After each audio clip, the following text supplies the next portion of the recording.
Kisah Nabi Sulaiman, alaihi salam. Nabi Sulaiman adalah putra Nabi Daud. Sejak usia muda sudah nampak kecerdasan dan kebijaksanaannya di bidang hukum. Jika seseorang tidak puas mendapat pengadilan dari Nabi Daud, maka mereka akan puas jika pengadilan itu dipimpin Nabi Sulaiman.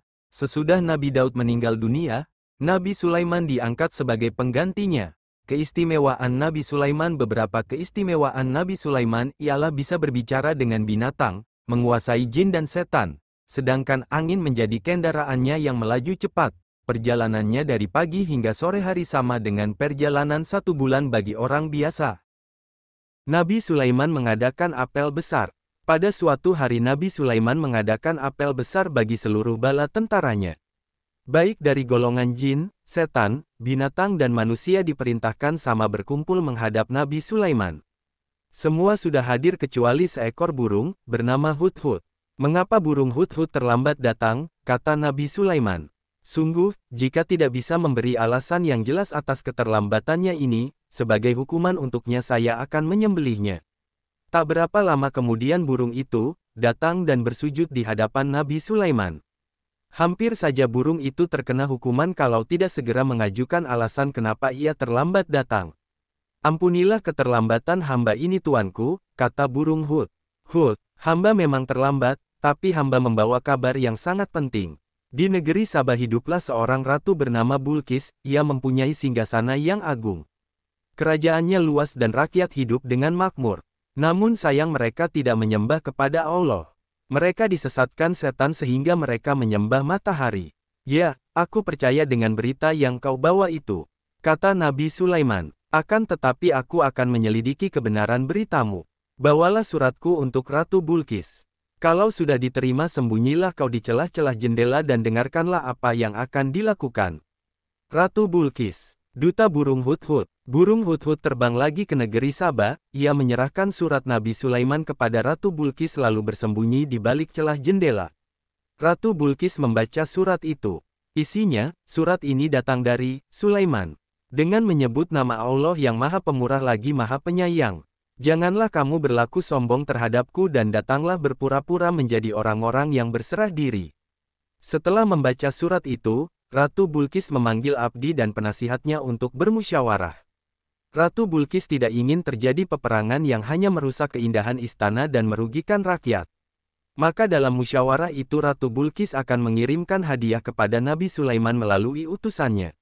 Berangkatlah utusan Ratu Bulqis ke Palestina dengan membawa berbagai hadiah yang mahal-mahal. Ketika mereka sampai di istana Nabi Sulaiman mereka tercengang, kerajaan Sabah tidak ada apa-apanya bila dibandingkan dengan kemegahan kerajaan Nabi Sulaiman.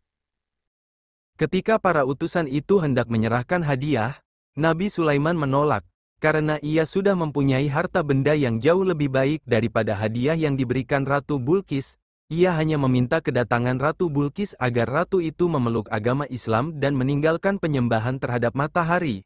Jika menurut maka kerajaan Sabah akan selamat.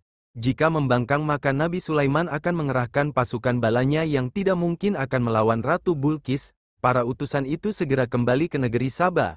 Mereka melaporkan segala sesuatu yang dilihatnya tentang Nabi Sulaiman dan kerajaannya yang jauh lebih besar, megah dan kuat dari negeri Sabah. Akhirnya diputuskan bahwa Ratu Bulqis akan datang memenuhi perintah Nabi Sulaiman.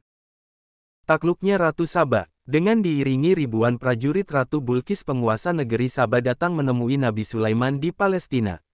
Ia benar-benar tercengang, tak habis pikir, betapa hebat kerajaan Nabi Sulaiman. Negeri Sabah tak ada artinya dibanding kerajaan Nabi Sulaiman. Ratu Bulqis merasa malu bila mengingat betapa dahulu ia telah mengirim hadiah kepada Nabi Sulaiman untuk melunakkan hatinya agar Sulaiman tidak menyerang negeri Sabah. Sebelum Ratu Bulqis datang, tahtanya sudah datang mendahuluinya. Nabi Sulaiman bertanya, serupa inikah tahta kerajaanmu? Ya, seperti kepunyaanku, kata Ratu Bulqis seraya memeriksa singgasana tahta kerajaannya. Akhirnya ia yakin bahwa tahta itu memang miliknya sendiri walaupun sudah dirubah sedikit warnanya.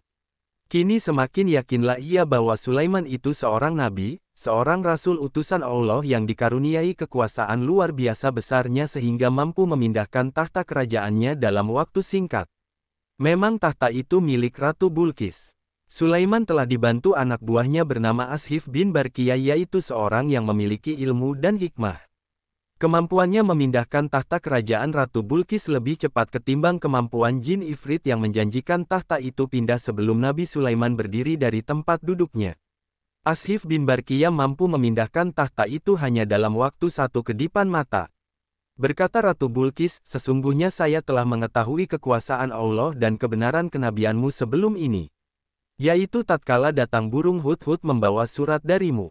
Sejak itu kami beriman. Yang menghalang-halangi kami untuk menyatakan keimanan kami adalah karena kami hidup di tengah-tengah kaum yang sudah mendalam kekufurannya. Itulah yang membuat kami menyembunyikan keimanan kami hingga saat ini datang menghadap Anda. Nabi Sulaiman tersenyum lalu mempersilahkan Ratu Bulqis memasuki istananya. Lantai istana itu terbuat dari kaca tipis yang di bawahnya dialiri air. Ratu Bulqis mengira diajak masuk ke aliran sungai, maka ia menyingkapkan kainnya sehingga tampaklah betis kakinya. Nabi Sulaiman segera memberitahukan bahwa lantai itu terbuat dari kaca putih yang tipis. Ratu Bulqis tersipu malu, serta-merta ia bersujud dan menyatakan keimanannya kepada Allah. Ya, Tuhanku, sesungguhnya aku telah berbuat zalim terhadap diriku sendiri dan aku berserah diri bersama Sulaiman kepada Allah, Tuhan semesta alam. Demikianlah akhirnya Ratu Bulqis menikah dengan Nabi Sulaiman dan hidup berbahagia hingga akhir hayatnya. Wafatnya Nabi Sulaiman. Hampir tidak ada seorang pun yang mengetahui kematian Nabi Sulaiman, baik dari golongan jin maupun dari golongan manusia. Kematian Nabi Sulaiman baru diketahui setelah tongkat yang digunakannya rentan dimakan rayap dan dia jatuh tersungkur ke lantai.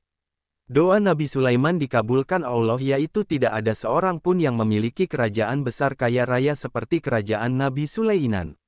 Walaupun kaya raya dan berkuasa, Nabi Sulaiman tetap tunduk pada perintah Allah.